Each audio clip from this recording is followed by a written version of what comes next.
With me now is the writer Christopher Hitchens, once a favorite of the left, then the right, and now, Lord knows. Can I say Lord, Christopher? Prefer you didn't, and I'd also prefer you didn't make me sound as if I'm all over the shop and all over the map. I want to go back to something that you wrote in July that I loved. It was the piece in Slate called The War Between the Wars, and it was between Iraq and Afghanistan. And you wrote this at the end of the piece. If we had left Iraq according to the timetable of the anti-war movement, the Iraqi people would now be excruciatingly tyrannized by the gloating sadists of al-Qaeda, who could further boast of having inflicted a battlefield defeat on the United States. I dare say the word of that would have spread to Afghanistan fast enough, and indeed to other places where the enemy operates. You went on to call some of the Barack Obama supporters and Obama campaign itself on this, accuse them of loose babble. How are you now essentially supporting Barack Obama, who stands for everything you stood up for, which is this war on terror? Yeah, well, there are two things. By the way, I could have been harsher about what I'd said there. And now we're told that refugees from the Iraqi terror gangs, defeated and demoralized, are flooding back into Afghanistan to try their luck there. It's the exact reverse of what the liberals say, that there's one good war and one bad But you're war. voting for Obama. It's the same war. Now, on Obama, starting with him, everything he's said since the first debate he had with Mrs. Clinton in Texas has been getting better. That's the first time he praised the surgeon, praised the guys from Fort Hood for taking part in it and driving al-Qaeda in Mesopotamia out of Baghdad. He's got much more solid about the thing. He's got a learning curve. He's more teachable. And even when he nominated Biden to be his running mate, the main thing he stressed was how tough Biden had been against Milosevic. Well, Biden's been pretty much wrong on everything except in Bosnia. He was very good about Milosevic, though. Now, the losers in this are not me.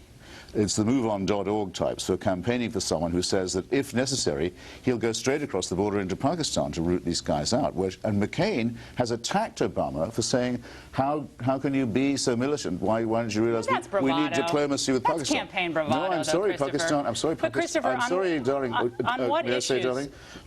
No, you may not. Pakistan is inving Afghanistan. It is a Pakistan-Afghan war. On what issues, Christopher, do you think Barack Obama is closer to you, foreign policy, than John McCain? Specifically, what position? I'm only saying he's evolving towards my position, whereas McCain has done something I think... He's in a campaign. McCain has made...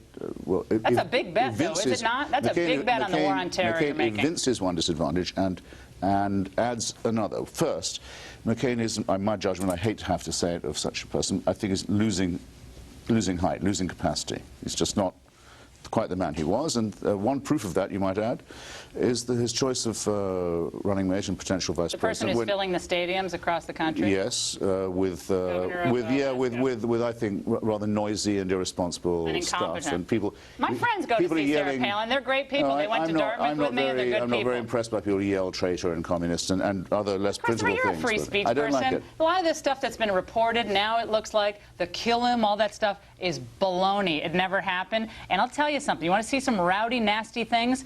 You know the websites I'm talking about. You know what the people are saying about McCain and about Palin, the words they're using, the nastiness. Yes, I do. So, I mean, forgive me if the occasional nasty comment in a rally is not convincing on your worldview, which was get these Islamists, we need to defeat them, we need to win this war on terror. And the one person who is celebrated by the anti-war left as their savior is your man, Christopher.